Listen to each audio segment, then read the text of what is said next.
Liverpool, we talk about blinking in sports. This was more than blinking to me. This was like gluing your eyes shut with super glue and then slipping off the mortal coil. It was humanly devastating. Watching Klopp, it was as if the last embers of his very life essence, his very life force were being extinguished.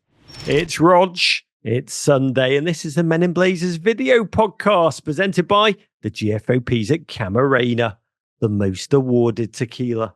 What have we just witnessed? A weekend of sucker punches, honestly, we did not see coming. Crystal Palace doing to Liverpool what English Prime Minister Rishi Sunak did by wearing Adidas Sambas, essentially finishing them for everybody, ever.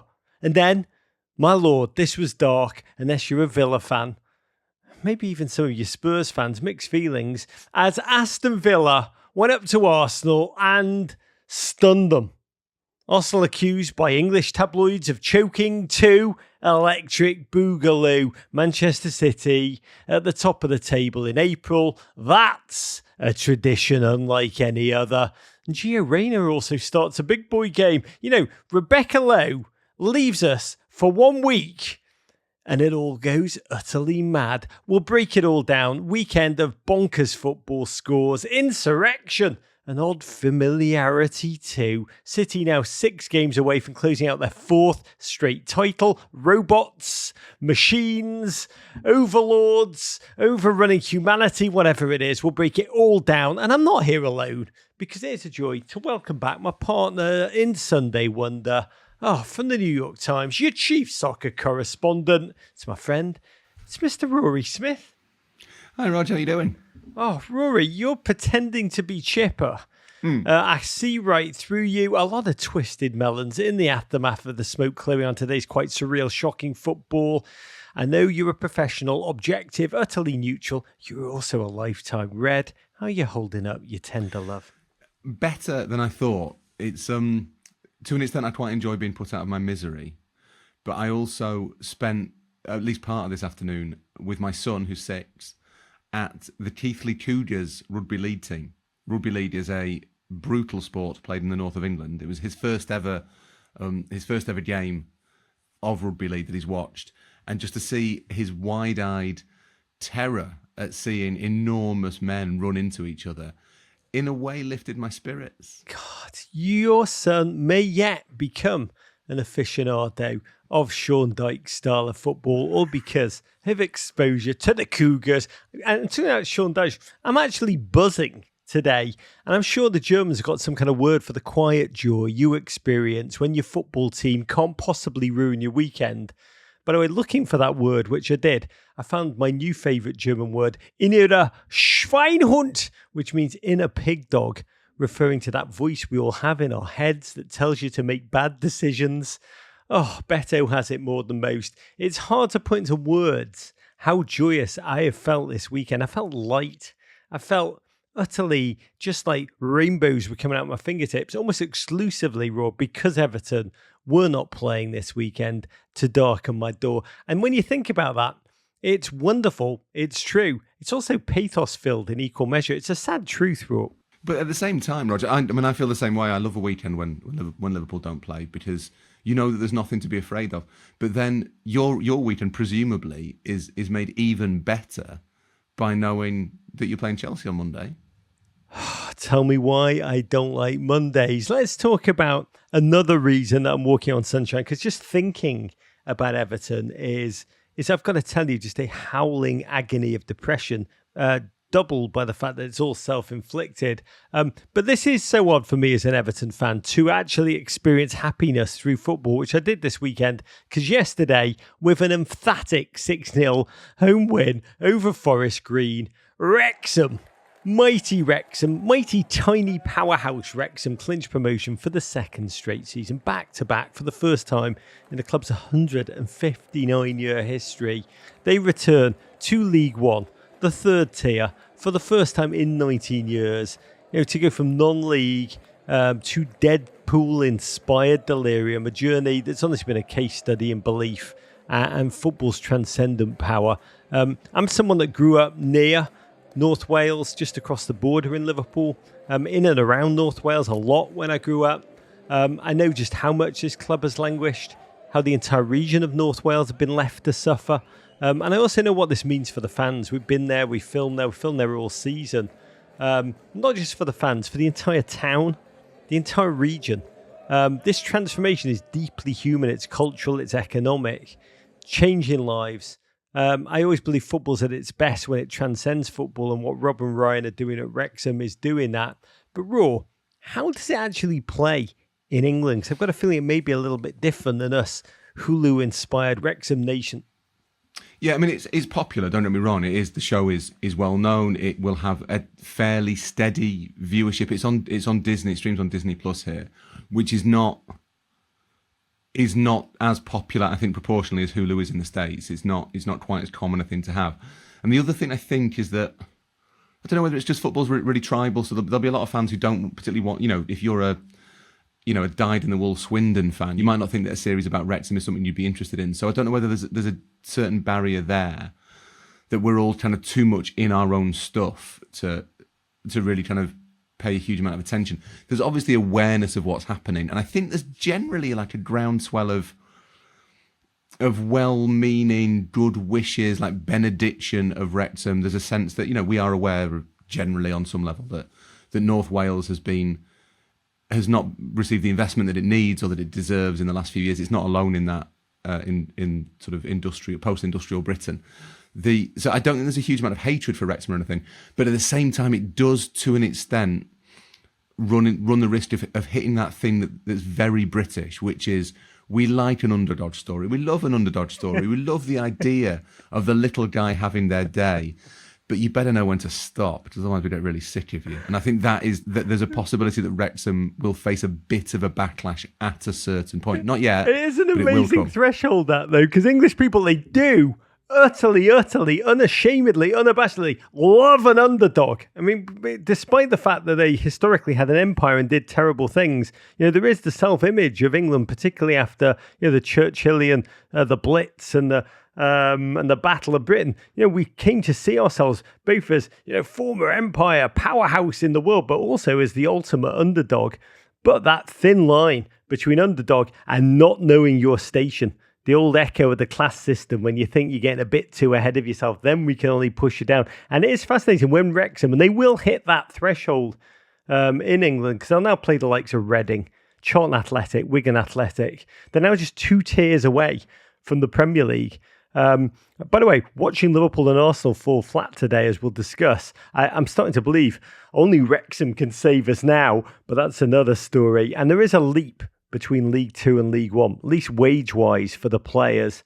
There are going to be, because Wrexham are on a journey. It's an epic odyssey, really. But there are going to be some familiar friends, some footballers who we've grown to love in this National League move to League Two and now League One, who will not be able at a certain point to make this leap quality-wise. The pace will change, the ability levels will change. The club are going to have to make some changes, some investments in infrastructure, become, just a bigger operation. What is the biggest difference between kind of the aspirational pub fight that is League Two to this brave new world of League One football? Not as massive as you'd think, probably. You'd quite often see teams that bounce up from League Two, kind of go straight through League One, like as Wrexham have done from the conference. That is not impossible. It's not that rare. I think that the qualitative difference between teams isn't enormous. If you're good at League Two, you'll be okay at League One. I guess the challenges they'll face is the wages do go up, particularly to sign new players. They will expect an extra bump to what Wrexham have been paying so far, which has not been a problem because Wrexham do have one of the biggest budgets in League Two, which is why we're slightly uneasy on this side of the Atlantic as describing them as underdogs. They're not really underdogs. They've got quite a lot more money than everybody else. They will run into a handful, 4 or 5 of really genuinely big teams, like teams that have realistic aspirations of being at least in the Championship. Portsmouth and Derby, who are both in League One at the moment. They probably won't be next year, but they are kind of Premier League teams, really, historically. They would think of themselves as among the 30 best teams in England. Sheffield Wednesday might be there next season. They, again, are a really big club. Wrexham will be mixing with those sorts of teams. I guess the biggest thing that Rob and Ryan, don't know them, I'm going to call them that anyway, will have to think about is how much do you want to commit to the wages, because you can start spiraling from here really until you get to the Premier League. Everything costs a lot more money, certainly once you're aiming for the Championship. And the other is things like training facilities, that players who are going to League One clubs will expect a slightly higher standard of training facility than League Two or National League players. So there are added costs involved, but I wouldn't rule Wrexham out of being pretty good at League One next season. You've told me what I want to hear, and I love this idea of them as underdogs with a big budget, just cuddly underdogs who happen to have a platinum American Express card. That's how I like to think about them.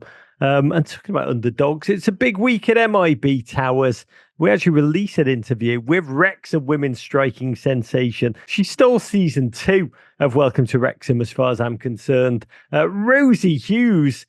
Tomorrow, she said, what did she say to me? I asked if stupidly, actually, I asked if she's like the equivalent of Paul Mullin for the women's team. She just looks at me coldly and goes, "No, Paul Mullen's like the men's team's Rosie Hughes. She's quite amazing." That interview goes live on the Women's Game YouTube and podcast stream tomorrow, powered by Stoke Cold Brew. We'll also speak to mighty Cole Palmer and release that magic on Friday. But let's start by raising a third first Michelob Ultra of the day to Bayer Leverkusen, who this morning won the Bundesliga for the first time in their entire 120-year history of a 5-0 rout of Werder Bremen. Oh, Leverkusen, the club founded as chemical giant Bayer's Werkself or Works 11, have finally dethroned Bayern Munich. They're seeming forever champions of the Bundesliga for the past 11 years. They've shucked their Leverkusen brand. That's German for Spursy, essentially, in the process. All it took was Harry Kane's arrival. I guess they've done it thanks to, well, Xabi Alonso, a manager so suave and able, he really should be in the running to be the next James Bond. He arrived 18 months ago with a club in a relegation battle, forged a tactically flexible squad, unbeaten all competitions, an immense achievement, because when you look at that squad, it's built from bits and unheralded players. Nigerian forward Boniface leading the front line, young German Swiss knife of a midfielder Florian Wirtz, an old head, Xhaka, propelling his team. Thunderous strike today for him. Invincible season, in touching distance, a treble in sights, a new powerhouse emerging in Europe. Xabi Alonso staying on for another season. And now they are Deutsches Meisters. It's magnificent, Raw, to witness the scenes today. Yeah, there's a bit of a theme here. Leverkusen is an unquestioned feel-good story, as we've discussed several times on European nights this season. They are, of course, owned by a gigantic pharmaceutical company, which makes them slightly unlikely underdogs as well, to be fair. But they have been extraordinary this season. And I think whatever your qualms about their ownership, and in Germany there are more than a few qualms about their ownership, they are unquestionably a good thing for German football. The style of play has been thrilling. The way that Alonso's got the best out of that team, as you say, that's not been constructed particularly lavishly. There's an element of kind of, not jerry-rigged, but they're shopping for bargains by modern European standards. They have not lost a game in the Bundesliga, in the DFB Pokal, the German Cup, in the Europa League. They are conquering all before them. It has been an extraordinary achievement, and it's something German football needed, because ultimately the same team winning the lead for 11 years in a row is really, really, really boring. Oh, imagine if the God. Patriots, what the NFL's kind of prime dynasty before the Chiefs, if they had won 11 Super Bowls in a row. Bro, this is not the day to be asking that question. A day in which Manchester City are locking in, is it their 83rd or 84th straight title? I don't know. Oh, but let's dig into the Premier League weekendo madness. Oh, we'll get to Manchester City in a minute. First up, a game that was, honestly, it was like the last wedding in 4 weddings and a funeral. Just a demise, crashing to the floor when we thought we were there to celebrate joy and wonder. Liverpool 0, Crystal Palace 1. On the 35th anniversary of the Hillsborough disaster, really the darkest of moments for Liverpool, the club and the city. A rousing version of You'll Never Walk Alone before kickoff. Liverpool needed a win to go back top of the table. A numerical reality, which honestly collided with the vibe surrounding the club. It was really one of existential fear going into this after the Manchester United 2-2 shot last weekend, and then the debacle in Europa League play Thursday night. Atalanta came into Anfield and filled the best performance since Conan O'Brien on Hot Ones. Won 3-0, first home defeat for Liverpool in 34 long games. Really a cracks in the machine, worst performance of the season. Nothing worked. Fans suddenly seething, wondering if their team, I like to whisper it, but it's true, had they hit a wall. Bright side for you fans, thank God Dublin hotels have refundable bookings for Europa League final reservations. But today, you felt that tenseness raw going in, anxious, scrappy, sloppy football going forward. Palace playing as if they'd watch Atlanta game film and Atlanta game film only going in. So they played with a work rate and intensity, sped down the flanks, coiled to go. This was the 5th time all season.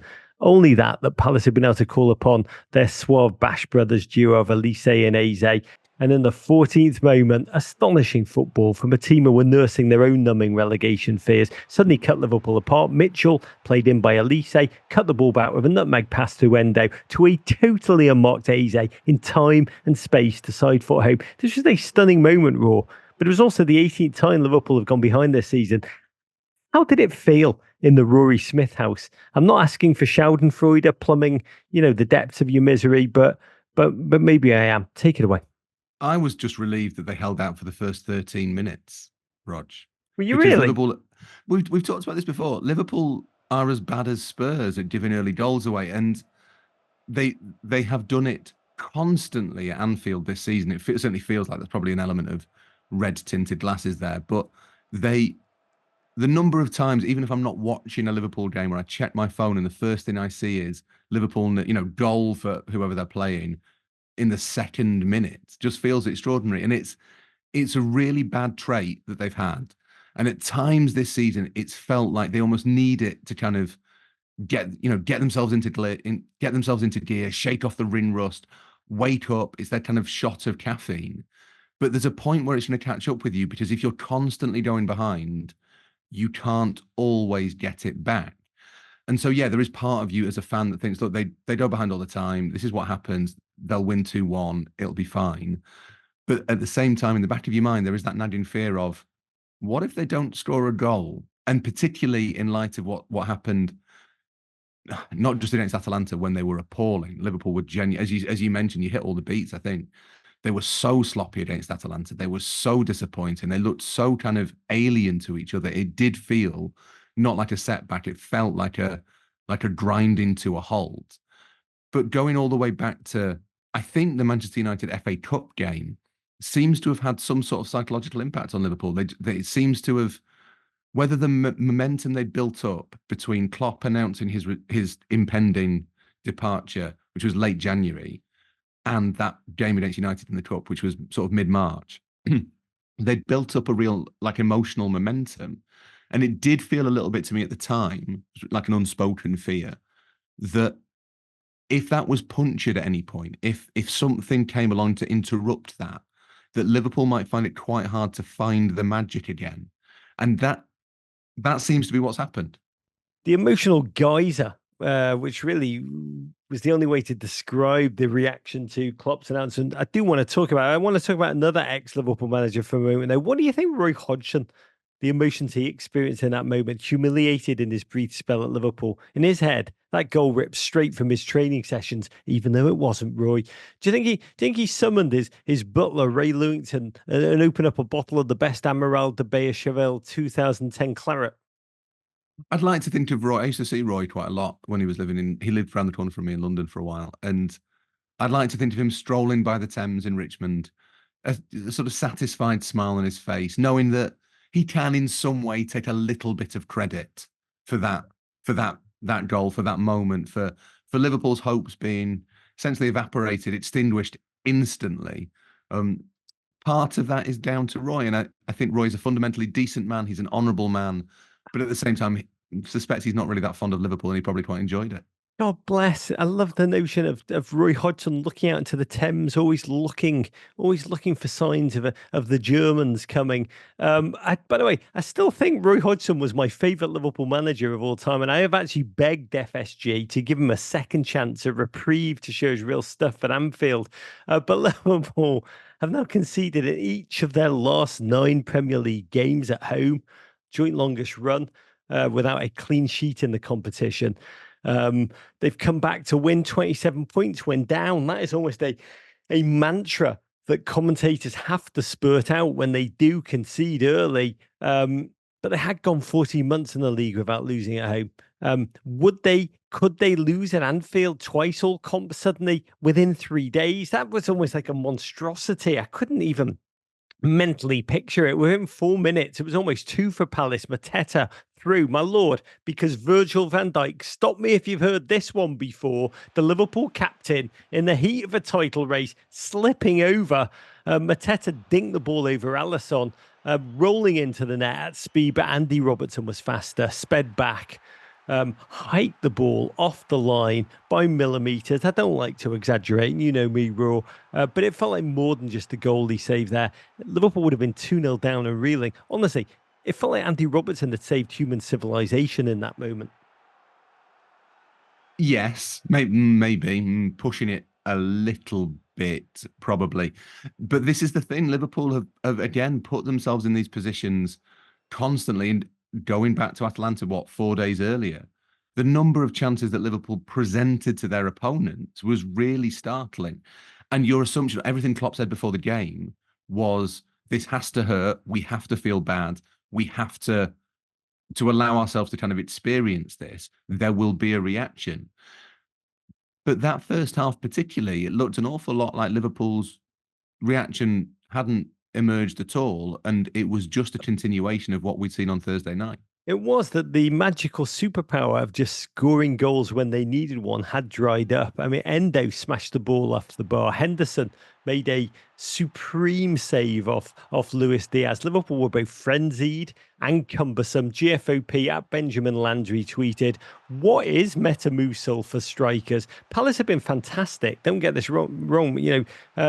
But half time, my friend Daniel Story wrote, Nunez offered nothing. Jones and Endo struggling in midfield. Canate making silly mistakes on the ball. Weird lapses in communication every moment. This is the worst I've seen Liverpool play since Thursday. Endo off. Szoboszlai on at half time. Lasner had said Palace would have to be perfect. They continue to thrive with collective organisation.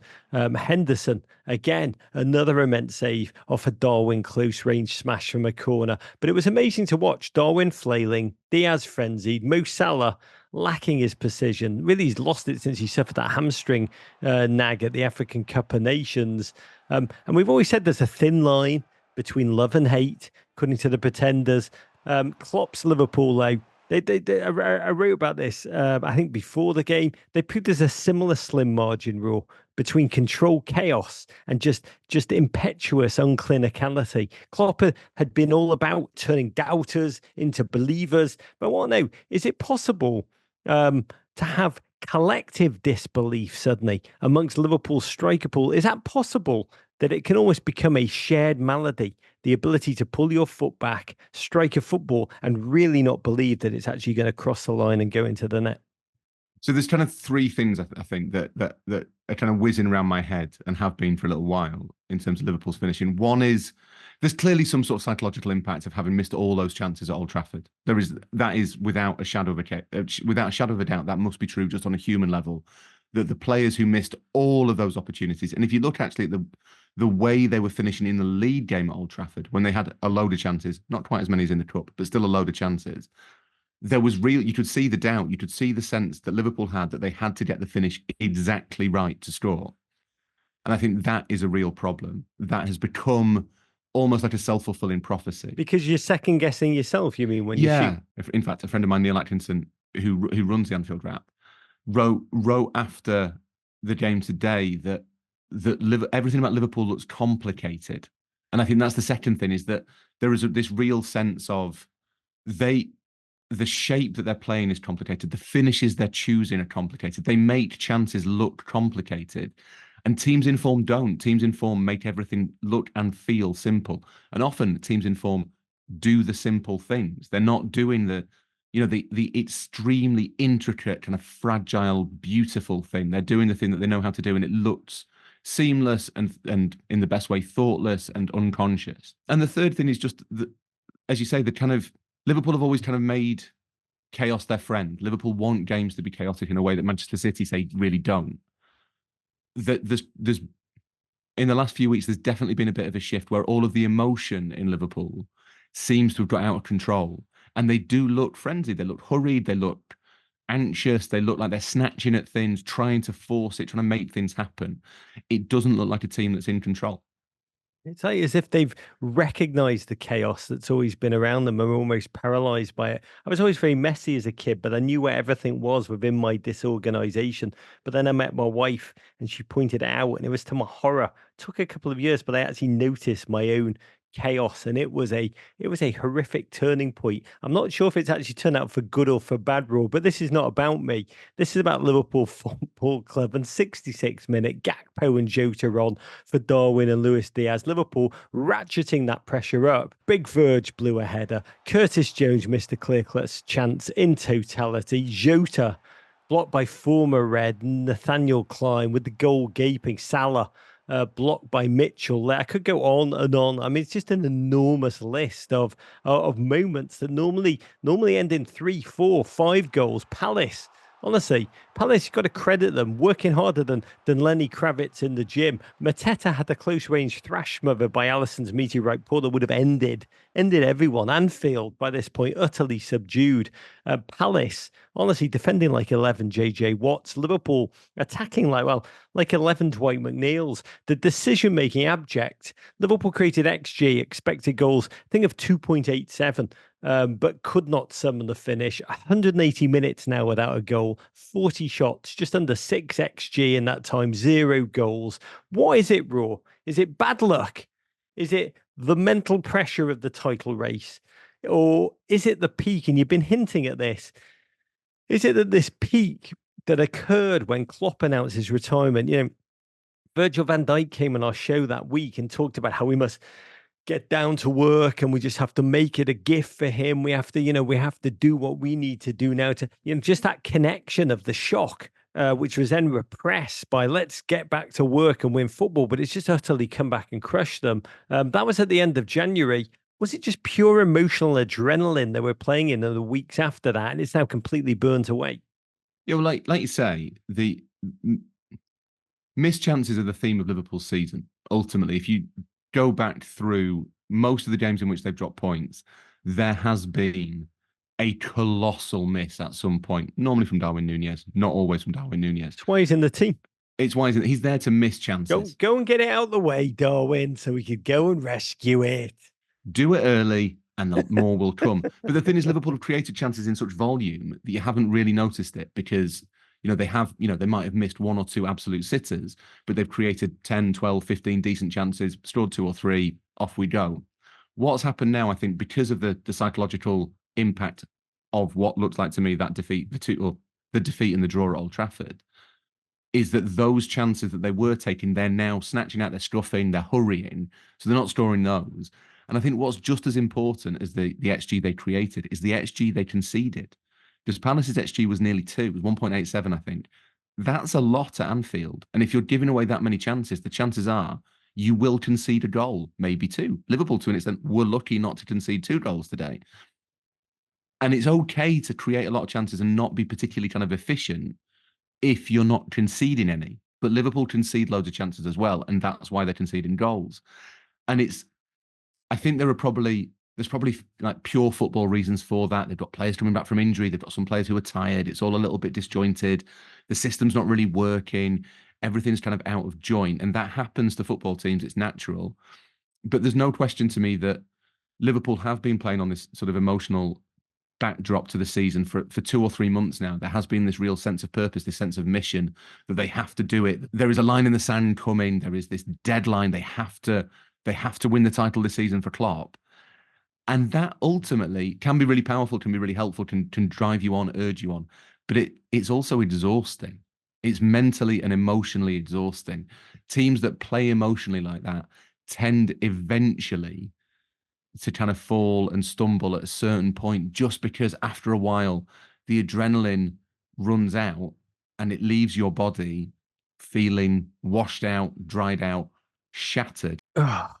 You've just described my life, Roy. You've just described my life. But essentially, listening to you, Klopp's football is physically shattering. We know that. His campaign, his football, the training sessions when you talk to the players, shattering. To layer on that much emotional exhaustion on top of that, I mean, it's just a weight. I mean, it's chainmail, footballing chainmail. And that is how Crystal Patalanta's first win in 7 long years happened today against Liverpool. I can't believe it either. GFOP at J Smockrell tweeted, all caps, "This is how Vegas makes its money." Liverpool's first loss at home in the Premier League in 29 games since, yes, that great tactical mind, Jesse Marsh, did it. Palace now safe. But Liverpool, we talk about blinking in sports. This was more than blinking to me. This was like gluing your eyes shut with super glue and then slipping off the mortal coil. You could see, and this is what made it so excruciating. Honestly, I was exchanging texts down the stretch with John Green, my friend, the novelist, the huge Liverpool fan. It was humanly devastating to witness the last. I watch a lot of losses in football as an Everton fan. You know this, but there was something deeply humanly just. Oh, it's just miserable watching Klopp. It was as if the last embers of his very life essence, his very life force, were being extinguished before our eyes, and he could do nothing to stop it. The last remnants, the sense of a game slipping away, a season slipping away, an era slipping away. Doom, only doom now surrounds us. Rory, that image of Jurgen walking slowly, sadly, finally up the tunnel. That was what Martin Scorsese would describe as cinema. I mean, it does feel like something went today, Ro. Yeah, well, I mean, you look at the table, it's 2 points. There's no reason to think that, like, it is too soon to say, well, Liverpool are done. That's their title challenge over. Given that the 2 points are a gap to Man City, I think it's probably fair to say Liverpool are done. That's their title challenge over. But it would be knee-jerk to say Liverpool or Arsenal are completely done now. Like, it's still a 1-win season. That's it. City lose to somebody, that's them done. And I think it's probably too soon to say conclusively like Liverpool are done, but it did feel like they couldn't afford to lose that game. They've still got difficult fixtures coming up. There's still 3 away games in a week, one of which is Everton. You'll probably have that one circled in your diary, Rog. They've got Villa away, they've got Spurs at home. There are tough fixtures awaiting. I think there was a pathway in which Liverpool could be champions if they dropped points in one of those games potentially. To do it now, to have dropped points here, does feel a bit like a hammer blow. And ultimately, look, I don't think of myself as being and I'm from Yorkshire. I'm not an emotionally excessive man, Rog, but I do. And normally I resent the term choking and bottling. I think that those are bandied around in football far too easily. Oh, we're going to talk about them in a minute. To be honest, in situations where they don't really apply, because, Liverpool have lost out on titles 3 times in recent years where they absolutely have not bottled anything. They've just won a load of games and a team has won 1 more point than them. There's no real humiliation in that. I'd say you could even make a case that 2014, the famous Gerrard slip year, wasn't really bottling it. It was someone falling over. Steven Gerrard didn't fall over because of his mental weakness. He fell over because he lost his footing. And that then changes the type. It wasn't a psychological failing. If anything, the blame lays at whoever makes his boots. It depends if you're a big tent choker or not. Yeah. So the thing is that, to me, what's happened to Liverpool in the last few weeks is they've kind of choked. I think that's really hard not to. It's hard not to come to that conclusion. It does look an awful lot like the pressure has got to them, particularly when they went top after the draw between City and Arsenal. that seems to have had an impact on them. Yeah, I'm old enough to remember that. I really am. And we'll go into that in more detail in our other podcast, Asphyxiation Weekly. Um, but two more home games for Jurgen Klopp at Anfield. Real sense of goodbye Twitter world suddenly about them now amongst that Liverpool fan base. As you say, 2 points and goal difference behind with 6 games to play. Awkward games. Tottenham Hotspur at home, West Ham United away, Aston Villa away to come. It's not over, Raw, as you say. But that vaunted quadruple season might just end up in a Carabao. But I've also think this very quickly, because I want to get to Arsenal. But at the start of the season, with those defections in midfield en masse and the doubt about Endo and McAllister, isn't part of you like, it's a bloody miracle we even got this close to the title? Or is that just too rational? And football is not rational, particularly not in this moment. The problem is if you say that, you sound, especially as a fan, you sound like you're clutching at straws and living in kind of a fantasy land. But yeah, absolutely. If you'd said to me at the start of the season, I think Liverpool will finish third and win a domestic cup, I would have said, that sounds good. Can you make sure it's the FA Cup? The League Cup would do, but ideally you want to win the FA Cup. I think this is probably to an extent a reversion to the mean. Liverpool are the third best team in the Premier League, so if they finish third, there's no great shame in that. And what you have to remember, or what Liverpool fans maybe should remember, is that this is the first iteration of this team. Last summer was a complete midfield rebuild. There was no real expectation of Liverpool challenging for the title this season. That's different to City and Arsenal. The fact they've come so close is kind of remarkable, to be perfectly honest. The team that this side has reminded me of most often is the one from 2017-18, before the 98-point season, before the Champions League, before the Premier League. They look like they're a bit of a work in progress. And what we've seen in the last few weeks is probably that was true all along. It's just a shame that it's happened now when so much more felt possible. A production company paid Liverpool a reported $10 million to be able to film the last weeks of Klopp's last dance from the inside. I've got to say, I am worried that that movie is going to be sadder to watch than when Ali and Noah die together at the end of The Notebook. Talking about sadness gives me no pleasure to read this one out. Arsenal 0, Aston Villa 2, the Unai Emery Memorial Derby. Arsenal knew a win would take them top of the table. This is called Chekhov's gun, people. In this game, really, I like to think of it as the filling in Arsenal's Bayern Munich Champions League quarterfinal sandwich. Villa chasing Champions League places of their own and Conference League glory, but with just one win in the last 5 in the league. They've been withered by injuries. And it looked like it in the early midfield exchanges. Kai Havertz dropping deep, Ødegaard running that game coming forward. Emi Martinez, ex-Arsenal, I think 11 years there. All the more just brewing up the final whistle shithousen, but we didn't know it at the time. Blocking Trossard, magnificently kick save with his heel.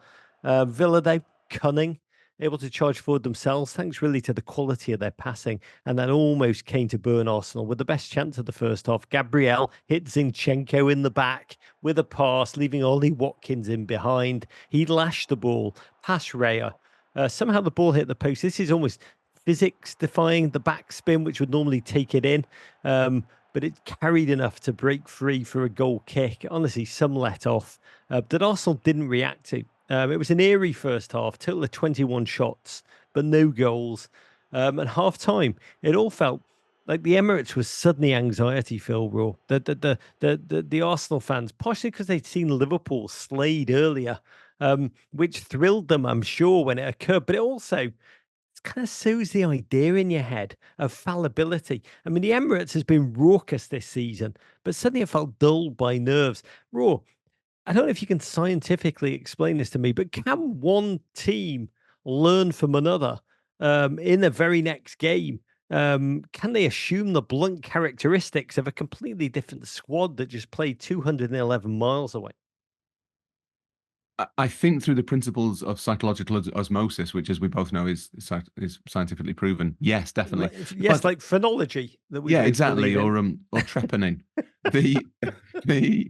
No, I think there is an element of that there must have been the players will all tell you that they're not looking at each other's straws. They're lying. They are absolutely looking at each other's straws. There must have been a real psychological boost to Arsenal in knowing Liverpool had lost. Just suddenly this was their chance to put trying to put one of their rivals away. Arsenal's goal difference is much better than Liverpool's anyway. They'd go 3 points ahead of them. That's effectively 4. They would be 1 and a bit games out of sight of Liverpool. And that would reduce it to 2 contenders for the league title. And Arsenal would have seen that without question as a huge bonus. And there would have been a real buzz at the Emirates at the prospect of turning it into a one-on-one battle with Manchester City, which is an onerous thing, don't get me wrong, but it's a one-on-one battle, and that's easier than a three-way battle. Let's specify three-way battle. Let's not just say three-way. The problem is that when the goal doesn't arrive, when you get to 20, 30 minutes and there's been no goal, especially when you're a team that's used to scoring relatively early, used to being in control of games, used to being the dominant force, which Arsenal, that's true of Arsenal, and has been for the last 2 years, it's impossible for the fans not to think, oh, hang on, this isn't as easy as we hoped it would be. And we shouldn't forget that Aston Villa have been 4th for most of the season. They were title contenders in December. Aston Villa are really good. This was a difficult game for Arsenal without a shadow of a doubt. And I think what they'll have seen in that first half is, little reminder that, from Liverpool, that even the big teams lose games sometimes. And then a reminder from Villa that actually, hang on, we're not just here to be your sacrificial victims. Like, we are not just a bump in the road. We've got our own stuff going on. We're a challenge for you, and we're good at this. And that sends that little shiver of doubt. I do wonder if Liverpool's loss was had the impact on Arsenal, who have been superlative in this calendar year, of like when a tightrope walker is told to look down, which is always a huge mistake. Because second half, John McGinn, I mean, the longer the game went on, Zaniolo also, both of them relishing the fight, both thriving amidst the edgy energy and the challenge, and the fear started to truly kick in for Arsenal. Zinchenko, who honestly had been an accident waiting to happen all game, decided for reasons unknown to try the Lambada dance of death on the edge of his own box, coughed up possession to Tielemans, who loves the shot from the logo, which he unleashed with venom and thunder, managed to somehow hit the bar and the post. Really a moment of physics-defying transcendence that made it feel narrative-wise that it was one of those that was like, just a thin line between millimeters between titles won and titles lost. But actually, it was a different symbol. When it hit the post, it was a resounding thud of a momentum changing in the game. Arsenal suddenly recoiled, fell away, that confidence shaken. The lessons they believed that they'd learned from last season. Erdegaard came on our show, was it 10 days ago, and talked about how they're a different team from them when they fell apart at the end of last season. Seems suddenly totally forgotten. I mean, they seem to be playing in a bog of their own fear, their own traumatic memories, fell off the pace of the game. Arteta, this is what I didn't understand, unable to help the team tactically. His substitutions made very little difference. Arsenal were toiling before his eyes, could not find a rhythm. By the way, I mean, this is chef's kiss. At the very moment, Xhaka was scoring thunderous strikes for Leverkusen to win the Bundesliga title, Arsenal's attacking sharpness suddenly seemed about as large as the Philadelphia 76ers statue of Allen Iverson. Villa stepped up, grabbed control, got in behind with regularity. And Mourinho used to say you could smell a goal before it came. My God, it stank. It stank long before the 84th minute when Digne rolled the ball across the area, slipping past Saliba to do so. And then CONCACAF thunders. Leon Bailey skipped in, stabbed home.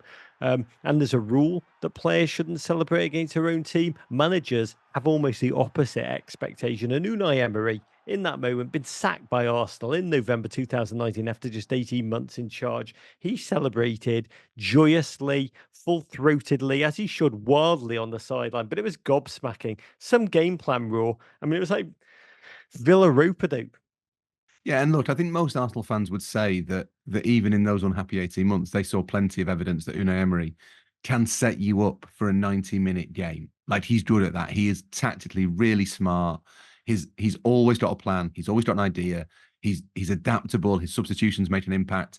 He's good at that bit of management, no question. Arsenal fans wouldn't quibble with that, I don't think. Their concern was he couldn't institute a style of play or build a season that met their demands, their expectations. But over 90 minutes, there's not many better than Emery. And he showed that again at the Emirates, just wearing a different colour shirt. Not him, his shirt was probably the same colour as normal. the way Villa played that second half was incredibly smart. And as you say, before that goal, what was really striking about the game was obviously Villa are going for fourth. They've got Champions League ambitions. That is really important to them as a club, to them as a group of players. It wasn't like an end of season procession for them where they were just kind of going through the motions. They've got stuff to play for. But what was really striking was that the team going for the title, first title in 20 years, seemed completely out of control of the game. They could not wrest control back from Villa.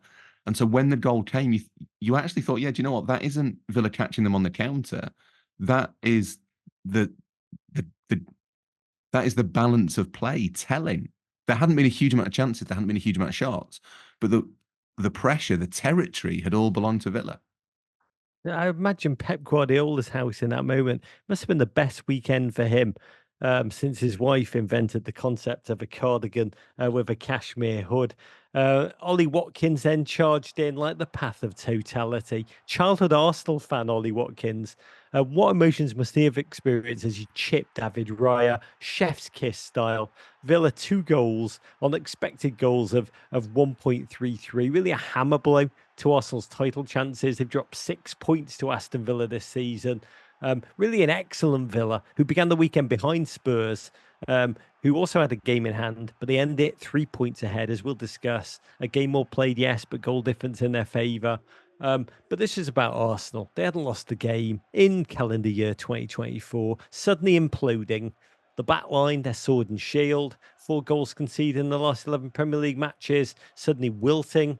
Arteta, defiant post-game. Now is the time to show character. The title race is not over, he said, but my God, we used to have a 3-way title race. Now this. We'll break City down in one moment, but I do fear the newspapers are going to be full of Monday morning quarterbacking on the Arsenal season in the guise of, if Arsenal had gotten a recognised centre-forward in January, this would never have happened, ... Raw. They're not right, are they? Because Piers Morgan tweets can't be right. No, the thing that's missed about the whole centre-forward debate is that if Arsenal had signed Victor Osimhen or Ivan Toney or whoever, it would have changed the way they play. And the way that Arsenal play has worked for them until, April the 14th. They've been unbeaten in 2024. That's what's so crazy to me. They are 2 points off the top of the lead. Even now, they are 2 points off Manchester City. And although this isn't a City team that's going to set a points record, I think the maximum they can get now is 89, which is a fairly standard, maybe 90, but it's a fairly standard title winning amount. They're not going to get 99, 100 points. It's still Manchester City. They are the reigning English FA Cup and European champions of the world, the best team on the planet. Arsenal 2 points off them because they got, not sucker punch, but they got caught out by Villa. Arsenal have had a good season. The benefit of having a $20 season striker may well have been outweighed by having to change the entire way they play to accommodate him, and that is never included.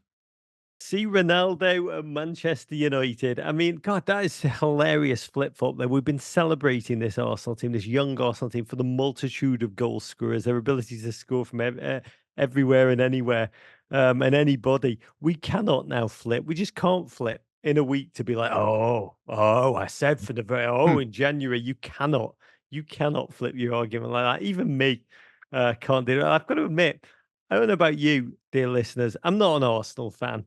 I do wonder how Spurs fans who, probably wanted part of them. So someone tweeted, and I'm sorry, I forgot your name. You tweeted it, honestly, our hatred of the Arsenal is always number one on the agenda. It's more important than qualifying for Champions League, which I just thought was it's probably quite true for a portion of the Spurs fans. It is remarkable, like, yes, I don't mind hacking off my own arm if it hurts the Arsenal. I was howling at the television. I really was. I was like, I'm not scared to admit, I was like a character in a bad television movie when, at the end where someone they love dies and is bleeding out in the street, and you just keep pumping their heart even though they've gone. Don't die on me, 3-team title race. Don't die on me. I mean, we all need a title race. That's what we need to persuade ourselves that the Premier League, with its random points deductions and its 115 charges to some teams that they've not quite got to yet. We need it to be competitive, to seem competitive. This is what was really important about this 3-team title race. I will say it's incredible to me that half the Arsenal home crowd left down the stretch. That was sad. A lot of Arsenal fans in my life actually texted me to say how sad they felt watching Arsenal fans just leave their team in this moment. This season, I think has been immense. It's not over, or it might be, but you know, maths and science never my strong point. But you've loved these boys this season. They've given you such joy. They've given so much for you. And to just be like, you know, F it, let's get an early jump down at the pub. So it's a bit cold, raw. Yeah, I would defend the right of fans to leave when they're being humiliated because no one likes to watch it. I've been at Anfield on nights when Liverpool have been absolutely hammered, and you sit through it and you hate it. It makes you really sad. There's times that you want to cry. It's even worse when you then have to go and write about it and how great the other team were. Let me tell you. But the even when you know it was true, I've seen Liverpool beaten at Goodison Park. Rog, imagine that. Was that 1947? It was a or long 1952? Do you know what? I'm not. Liverpool have got the derby in about 10 days. I'm not making jokes about it. Liverpool always lose at I'm Goodison taking Park. my kids to see Everton lose to Nottingham Forest next weekend, so I'm definitely not joking about any of this. But look, there's two things that I think are really important to remember in this. One is the gap is 2 points. That's not that many. And yep, City have got a better goal difference than Liverpool, but not by much. And they don't have a better goal difference than Arsenal. So if City was to draw a game, there is every chance that they're third again. And in fact, in a way, that is the suitable thing to happen now, because that way we'd have 3 teams all within just about the same kind of goal difference, level on points. That's a title race. And the other thing that I think is significant, and it sounds a bit wishy-washy, and maybe like I'm clutching at straws, both Liverpool and Arsenal play twice before City play again. So now, given the way Liverpool are playing, I think this is very unlikely. But certainly Arsenal have got Wolves and Chelsea, their next 2 games. Now, neither of those are in great form. Wolves don't really have a huge amount to play for. Chelsea are a mess, as has been discussed at length. There's no reason to believe Arsenal can't win those games, which means then that when City kick off at Brighton a week on Thursday, they could well be 4 points behind Arsenal. And they will have 2 games in hand, and they will believe that they are still in control of the title race, that it is in their hands, as the phrase goes. And that is all absolutely true. But you still have to get the points. And if you're 4 points behind, you have to get the points. You don't have a choice. And then even when they've played that game, even if they win that game, they will have that game in hand until the last week of the season when they go to Tottenham. And that means that if Arsenal and, to a lesser extent Liverpool because of their form at the moment, if those 2 teams can just do the job, just get through those games, just win those matches, one or both of them will enter the last week of the season ahead of Man City, maybe only by a point, with City still to play at Spurs, that game in hand that could decide everything.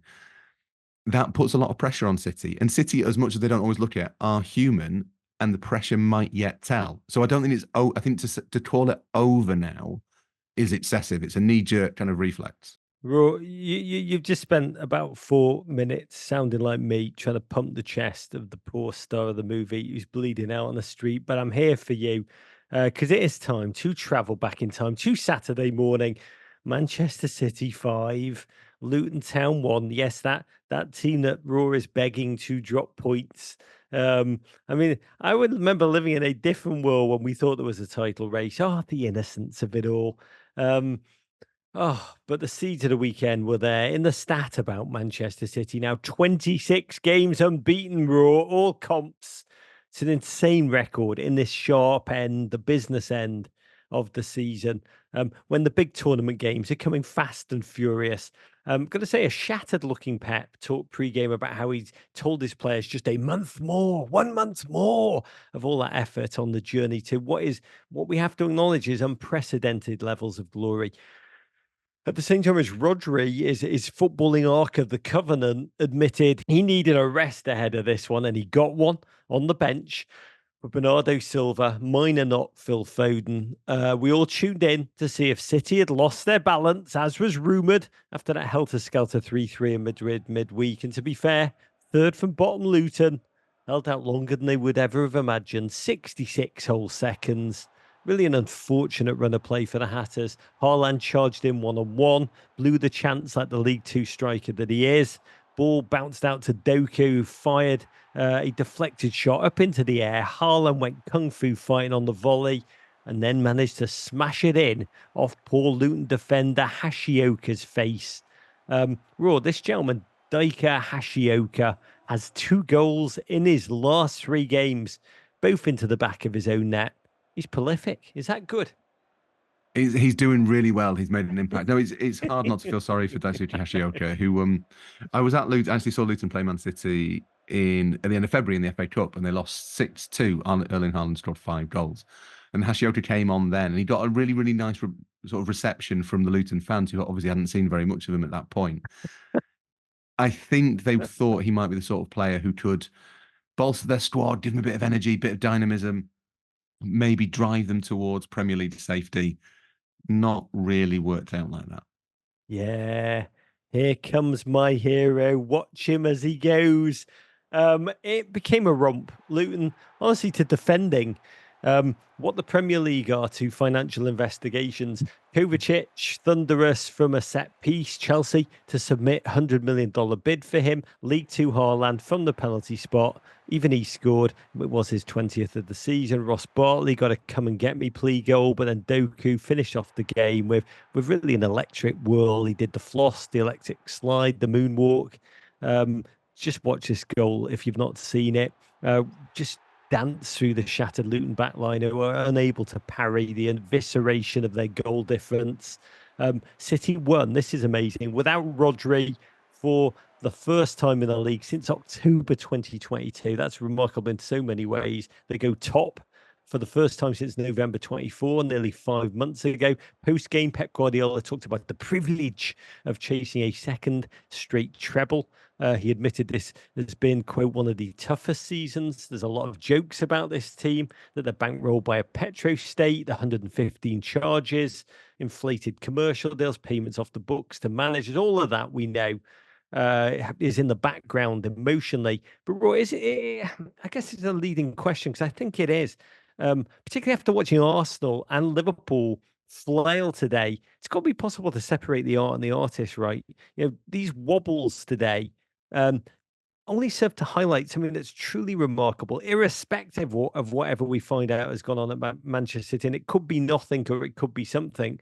But in the crucible of pressure, this team do not wilt. Is it all connected? And a bit dark, like chess robot Big Blue beating Gary Kasparov and humans never being able to win again. Yeah, it's difficult to say, isn't it? Because my instinct is to sort of fudge it a little bit and kind of say that you have to admire not just the style of play, but the consistency with which City can produce that style of play. Like that it's really unusual. And We've seen today. Yeah. Do you know what? What Liverpool and Arsenal have done this season is what title challenges used to look like. Liverpool and Arsenal are perfectly capable of mounting even with their flaws, mounting a normal title challenge. And do you know what? In normal title challenges, sometimes you lose at home to Crystal Palace. Plenty of teams have done that. You generally don't do it in April. It's not ideal. But plenty of teams through the last 100 and whatever it is years of English football have won the league title, having drawn at home to teams they don't want to draw against, having lost 4 or 5 times this season, having not scored X number of goals. Like in title challenges, the pressure tells, you make mistakes. And also the other teams are quite good. That can happen. The team that wins the title is allowed to lose at home to the team that finishes 4th, for example. That happens quite frequently. What City have done, I think, is the equivalent to what Messi and Ronaldo did in terms of individual performances. They have made what should be absolutely exceptional look normal. So it used to be the case again that a team that won the title might win 7 in a row in the running, and we'd be like, oh my God, that is relentless. Look at the pace they've set. No one can live with a team that can win 7 matches in a row. The fact that Man City are unbeaten in 26 and they still feel like they haven't played that well this season. That's how I feel about Man City. You sort of think, well, they're not in vintage form. They're unbeaten in 26 games. That didn't used to happen ever. There is a kind of excess almost in their excellence and an ability to set records that is completely abnormal, that we should be continually astonished by, but which we're now a bit kind of inured to, really. It's like, yeah, well, City are unbeaten in 26. Obviously they are. The problem is that I don't know to what extent you can separate the art and the artist on this one, that if it is found that they have not been playing by the same rules as everybody else, we will look back on this team as, yeah, a remarkable football team, but one whose victories didn't really count. In the same way as we might look back on the Juventus team, maybe, that was demoted after one of Italian football's many match fixing scandals. It doesn't take away the emotions that they produce in their fans, and it does have some sort of like long-term reputational sense of, this is a big club, this is a team that did that. And when you think of the trophies they won, you don't think, well, that one doesn't count. Actually, it's that one was later tarnished. But at the same time, those victories don't count. They just don't count. City's run-in is soft in comparison to the others. Main tests away at Brighton and Tottenham. Only crevice of hope if City beat Real Madrid on Wednesday. They will not have a free midweek before that Premier League season ends, to a very different Manchester vibe. Bournemouth 2, Manchester United 2. Really a mid-table clash. That's what this was, between two quite withered sides. Bournemouth open with high tempo swarming, Iraola energy. United did not. They just couldn't settle. It was just like watching Tiger Woods on Saturday's front nine at Augusta. It was that slovenly. They invited the Las Vegas Golden War Cherries onto them, took the lead. Onana punted the ball out fecklessly. Garnacho lost possession. Bournemouth just charged right up the Solanke one-on-one highway. Poor young 19-year-old raw Will Kambwala. He just went, welcome to the big leagues, son. Made him tumble like some kind of Congo Mickey van der Ven. And it was honestly magical to watch. Solanke just steadied himself. He did not doubt. There was no doubt there. Took his aim like a master archer. 17 on the season. Highest tally ever for a Bournemouth player in the Premier League. Magnificent joy that side has conjured. I think pound for pound this season. United have kept 0 clean sheets in the last 9 on the road. So maybe this pain was familiar to United fans. He just kept being torn open. I mean, Bournemouth merely had the temerity to run at them down the left through Sinisterra or up the gut. And they were just torn apart. But somehow Bruno found a way back into it. A goal against a run of play. Rare foray into the Bournemouth box. Bruno just like, sod this, master blaster, like Stevie Wonder from point blank range. But Raw, the way United set up, Mainu, pretty much like a one-man midfield. Casemiro, so immobile. Bruno, so Bruno. The lead wouldn't hold. Kluivert coasted in. United defenders as convoys. Bournemouth kept coming. Should have been 2 or 3 goals they scored, honestly. United just so open in that midfield. They practically invite opponents to shoot and shoot again. 12 shots in the first half for Bournemouth. For Bournemouth. I mean, we've talked about this a lot. And the fact that we've talked about it a lot, and it's gone completely unfixed by tactical genius and systems king Ten Hag. I mean, they seem almost unbothered, going through the motions, treading water. 574 shots this season United have conceded. That is a killer stat. I do not understand why Ten Hag is unable to create any kind of change at all. It's a team in stasis. Well, yeah, and the players seem to have decided that they're not entirely happy about it either. I think Diogo Dalot questioned in an interview this week, he said, look, we are conceding far too many chances, which is blindingly obvious, but does sound in the context a bit like a man saying to the manager, do you not think you should sort this out now? Is this not something that we feel this isn't ideal to let the opposition shoot the whole time? There was a clip that went around this week of Ruud Gullit, I think, talking to Ten Hag while Ten Hag was still at Ajax, talking about his open midfield, and Ten Hag insisting that was how he wanted it, that he wants that kind of massive space into which to break so that his team can attack. And you think, well, maybe there is some sort of contorted logic there, but surely you must recognise that this isn't working, that your team is conceding so many shots and so many goals that you have to do something differently. Whether it's the case that Ten Hag, like a lot of modern managers, is so wedded to his ideas, to the conviction that his ideas are right, that he's kind of unwilling to change, I don't know. I think partly it could be personnel, but at the same time, it's hard not to think it's the system. It just doesn't work. And it's almost like United players, they're very politically savvy. They almost know they can then wait now for Sir Jim Ratcliffe to create change. Second half, a story of penalties given at the death and not given. Adam Smith, I thought, was unlucky to have one given against him. He did move his arm out, but was trying to pull it back. VAR confirmed the kick. Bruno, composure, clinicality from the spot. 4 goals in 3 for him. Like, he's kind of to United. He's a Portuguese Cole Palmer, essentially. Bournemouth ran out of gas down the stretch. They'll rue that chance after chance they blew in the first half. A reprieve still for United. At the very death, penalty given. Ryan Christie charged into the box, was smashed by Kumbuala. Hit him, honestly, like Fred Warner. VAR ruled it was outside the box. Seemed, honestly, on the line. Slightly match fixy. But the game ended with Ten Hag just staring out into the distance like a man just aware the abyss was so close and he could only hear Jim Ratcliffe howling back at him. GFOP at Two-Hearted925, one of many astonished human beings who asked the rational question, how does Liverpool tie these losers? I mean, good news for United. They got the light relief of an FA Cup trip to Wembley against Coventry next weekend. But 1 win now in their last 7. Ten Hag seemingly unable, as you say, to change the built-in glaring flaw. What do we've frittered away the false dawn of the Liverpool, well, not victories, but draws that felt like a victory. And the Carabao win last year feels decades ago. The 3rd place finish even further. Poor Ten Hag, he's gone through the Mason Greenwood turbulence. He's gone through the Jadon Sancho personal rebellion, Anthony's implosion, 53 injuries. Just so much external noise from the sale of part of the club to Ratcliffe and the cultural and systemic overhaul that must be hanging over him. Agonisingly, it was horrible to watch him leave his press conference yesterday. It reminded me of Van Gaal near the end, another Dutchman who arrived as a proud, with a proud reputation and just very quickly looked dead-eyed and lost, really a media pinata. And United has been less over the last decade a club, more a managerial buzzsaw. These men, watching Ten Hag now reduced to a shadow of what he was when he came in, humanly hard to witness, Rob.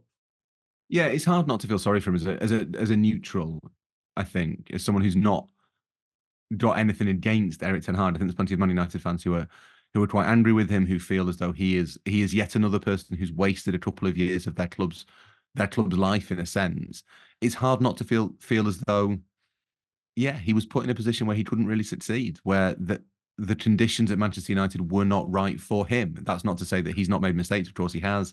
There are things that he has done or not done that remain baffling, not fixing that massive hole in midfield among them. But to know, as he must now, that this is the last embers, that this is the dying light, and to see him having to go through that week in, week out, with the results basically being a bit of a lottery. Like, oh, this week Manchester United have beaten Liverpool. This week they've conceded two away at Bournemouth. They've conceded 1 million shots in both games. Doesn't really seem to have any real bearing on the number of shots they concede or the number of chances they create. Doesn't seem to be related to whether they win football matches or not. It's all just kind of random, and it's a team playing out time, waiting for another change, hoping for another hero.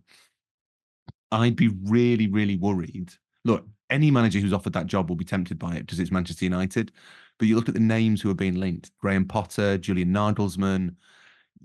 You think they'd probably look at it and think, hang on, I need to be really sure about this before I take it. Because not only is there some reputational damage, not a vast amount of reputational damage for not succeeding, it does seem to age you about 15 years. And in presidential timing, it does. I mean, it is. It's like watching a Manchester United manager is like watching Obama at the beginning and Obama at the end. Ultimately, United's heroes, as you mentioned, incoming are actually just the front office. That's what I would be rooting for if I was a United fan. Omar Barada, ex-City, Dan Ashworth, ex-Brighton and Newcastle, Jason Wilcox, ex-Southampton and City. None are in position yet, but that brain trust, that is going to be everything. Lovely in news today. Manchester United women beat Chelsea for the first time ever in any competition and will head to Wembley in the FA Cup final to take on Spurs women. Godspeed. Talking about wobbles, Newcastle 4, Tottenham 0. Big Ange rocked up to a City where honestly 9 out of 10 people are called big something. I got to believe Newcastle is the one city where he's just Ange, or maybe even little Ange. Or Venti Ange. I don't know how it works. He's a small lad for Newcastle, a small Ange in a big man pond. And he made a point before the game to note that he hadn't taken a single minute to watch last season's 6-1 Newcastle romp over his Spurs. That was under interim manager Christian Stellini. That game, honestly, at the time, a symbol of just how dark Tottenham's reality was before Ange came in. But my lord, maybe he should have watched it, because Eddie Howe, with his team, their own dozen absentees, their own shattering problems, they had a plan. They revelled in open play. The open play that Ange thrives on. They were happy to cede possession, attack at pace through Anthony Gordon. And on this day, Newcastle worked so bloody hard off the ball, seized their moments on it. The goals, be hard for Ange to rewatch next season if he chooses to, and he should. Spurs had the ball in the Newcastle box, overcommitted. Newcastle in transition through Anthony Gordon, who charged with speed and cunning, slipped in Isak, who, I don't know what you think he did to Mickey van der Ven. Roy, he cut inside him so fast. The Dutchman, who's been imperious, it was almost like he couldn't compute, he couldn't do rational things. As he did the rational thing, he fell over. I think he face planted into the turf. It was like watching a man going for breakdancing gold at the Olympics. It was Spurs chaos. I guess what was Van der Ven moving too fast and couldn't quite right himself, a bit like a tanker, but moving like a fast tank, a tanker trying to catch a speedboat. That's what I'm going to go for. I'm going to stick with that. Yeah, as you say, Van der Ven has been imperious this year. He's been possibly Spurs' most important player. And Isak, that's Jerome Boateng falling over in the Nou Camp levels of memeability, unfortunately, for Mickey van der Ven, which is unfortunate. He doesn't deserve that. It was hard to watch because Newcastle's attacks were so often so unceasing that the television rhythm of showing an attack, then showing the replay, simply could not keep up. Mickey van der Ven again, given a wedgie on the second goal. Anthony Gordon cutting inside him 2-0. It was jaw dropping, just delicious Geordie potency. Spurs conceded exactly the same way again. Coughed up the ball on the edge of the Newcastle area. Maresh looking up, just using a one-wood to release Isak over the top. He left Van der Ven in his wake. 7 goals in the last 6 for the Swede. First Newcastle player to score 20 goals or more in a season since Alan Shearer in 2004. Shaw finished off the game by heading home. I mean, just a stunning, emphatic way to deliver Ange's heaviest defeat. It's happening again. It's happened again, chatting to Newcastle fans.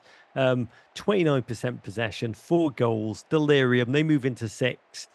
But what would be concerning to me as a Spurs fan, Rob, how little the team adjusted, how little they learnt lessons, how little they could fight their way back into this. Instead, it was almost like naivete, just shambolic defending decisions at the worst of times. They have Arsenal, Chelsea, Liverpool, Manchester City still to come this season. GFOP at Brad Certain tweeted, Spurs fans need to root for Arsenal to advance over Munich next season to help the English Premier League seal a 5th Champions League spot. It's all wheels within wheels. Can you just handicap the happiness level of Spurs that you predict for a month's time, Rook? It's a difficult run-in for Spurs. They can take a bit of solace in the fact that Villa still have to play Liverpool. That's helpful. They will be very upset that well, they should be very upset that Villa won at Arsenal. That's not helped anything. Arsenal and City are both at home, which helps. And Spurs will need, I think, to win both of them if they want to finish 4th, because the fact that Liverpool and West Ham are going out of Europe, and to be honest, the fact that Arsenal aren't in a great position against Bayern, I think Man City will get through against Real Madrid, there is a good chance that the Premier League is not getting the 5th Champions League spot that some of us have been assuming it's going to get from the start of the season. So I think there is a possibility that what has been a really positive season in so many ways for Spurs, great start, a lot of injuries, form dipped, then they've been a little bit erratic ever since, could end in sort of disappointment, because 5th in the Europa League is probably what they would have been anticipated to get at the start of the season, but it has felt for quite a lot of this campaign like they could maybe be aiming for more. And with that run in, with the form they're in, it's not looking great. There's no romance in football. Hang on, there's good news though, Bodge. They'll win at Anfield. Oh, this is just misery shoveled onto misery. It just feels like no one is allowed happiness in this life, apart from Manchester City fans. I do need to mention really beautiful initiative from Newcastle United. They work with RNID charity in England that supports millions of hearing impaired people across the nation to provide young fans, Newcastle fans, with haptic shirts that vibrate in big moments in the game to simulate the crucible of St James's Park in full-throated joy. There was a beautiful moment after a Toon goal. Big Dan Burn celebrated in front of the young fans, which completely just set their shirts buzzing. They all went crazy. It's up on our Instagram. It is so worth watching. Honestly, it's all that's good about football. We've got to mention Nottingham Forest 2, Wolves 2, the Nuno Dispirito Santo derby. Forest above the relegation zone on goal difference. Anthony Elanga had a minor knock. So the moment we've all waited for that, and by we I mean the whole world, Gio Reyna started 71 days after signing for Nottingham, playing just 90 minutes total in 7 substitute appearances. Our boy finally got a start. He played quite well, 71 minutes, 3 total shots, 3 chances created, an assist off a corner kick, creating opportunities like LinkedIn Premium. I'd say a solid debut. The worst fear that the physical challenge of the Premier League would overwhelm him, as it does for many players, did not do him in. I think we can safe to say he's earned more playing time. The game itself, Cunha, first start for Wolves in 2 months, scored twice. Forest worked hard to come back after conceding, took the lead, but for the 22nd time this season, conceded off a set piece. A goal that only Matt Turner would enjoy, the way Celts punched the ball aimlessly and invited the Wolves equaliser. One weird moment, wonderful moment, fantastically emotional. Morgan Gibbs-White was the guy who got his head onto a Reyna corner to equalise for Nottingham Forest. Morgan Gibbs-White found himself in front of the Wolves fans in the moment, Raw.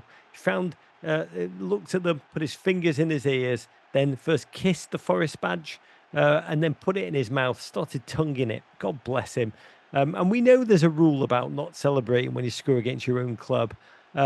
This was a gentleman who had spent 5 years at Wolves. They'd given him his start in football. And God bless, he didn't just break the rule. I think safe to say he shattered it. Did he enter the Adebayor pantheon of old club shithouses in this moment, Ro? Yeah, and what's really strange is that one of the reasons that Morgan Gibbs-White left Wolves was that he didn't get on with his manager, which is perfectly logical, obviously. But his manager was Nuno Espirito Santo, who is now his manager at Nottingham Forest. I hate you, Daddy. I love you, Daddy. God, Forest now play Everton, Sheffield United, and Burnley in 3 of the last 5. In other action today, Fulham won the London derby 2-0 against West Ham. 2 goals from Pereira. Brighton drew with Burnley 1-1. Another week with a goal gifted away by Burnley goalkeeper Murray. You remember last week, he was the very gent who blasted a clearance against Dominic Calvert-Lewin to gift tiny Everton 3 points. Anyway, he let a Sandra Berg back pass roll under his foot to cost Burnley a much-needed 3 points. And JJ Watt's been joking all week about training for goalkeeper for the TST tournament.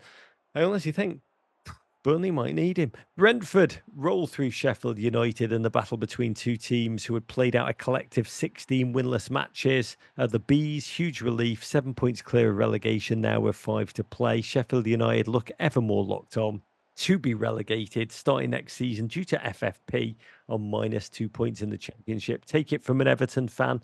That is honestly just a flesh wound. And talking of Everton, tomorrow, 3 p.m. Eastern Time, we lose to Chelsea on the USA channel. Sean Dyche, in fairness, lives to torment Chelsea at the bridge. Jose Mourinho, Mauricio Sarri, Thomas Tuchel, amongst those he has frustrated in the past. It's honestly been a week of only sadness emerging from Goodison Park. Surprise, surprise. Everton's takeover has been thrown into fresh doubt as 777 has asked for more time in its attempts to raise hundreds of millions of pounds to fund it. How they can buy a club, but they don't have the money, just kind of suggests this is not going to end well. Also, Everton's stadium funding reported locally to be in a precarious position, mostly because, well, we have no money. There's a real feeling, Raw, we either partner with 777, who seem mildly Ponzi-esque, or we go bankrupt, which would be just utterly shattering. That's like 20-point deduction or whatever. All while Chelsea were able to balance the books, we found out this week, it seems, by selling a club-owned hotel to a Todd Boehly business, sold from Chelsea, a Todd Boehly business, to another Todd Boehly business for the odd $100 million. That's what proper clubs do, right, Ro? Yeah, look, Sam Wallace in the Telegraph wrote a great piece on this, which I think gets to the nub of the issue on Chelsea, which is you can't sign up to the rules and then start looking for loopholes. That defeats the point of the whole competition, and that's what Chelsea have done. They found a loophole, and I get why Everton fans and Forest fans and probably Man City fans will find this galling. But ultimately, what they have done is within the rules, because the rules are rubbish. Not that there shouldn't be rules, but the rules as they've been drawn up don't work. A loophole has been found, and Chelsea have taken it. And to be honest, if I was a Chelsea fan, I think I'd feel a bit gross about that. If I knew that that was what my club was doing, that you've signed up to this competition that has these kind of guiding principles. It's the equivalent of if a team installed like a little engine in a player's arm so that their throw-in could go further. Oh, And I like this. Keep going. It was found to be happening. Yeah. And they were saying, look, well, actually, Todd it's Boehly not. does listen to this podcast. This may be happening for, Reece James next season.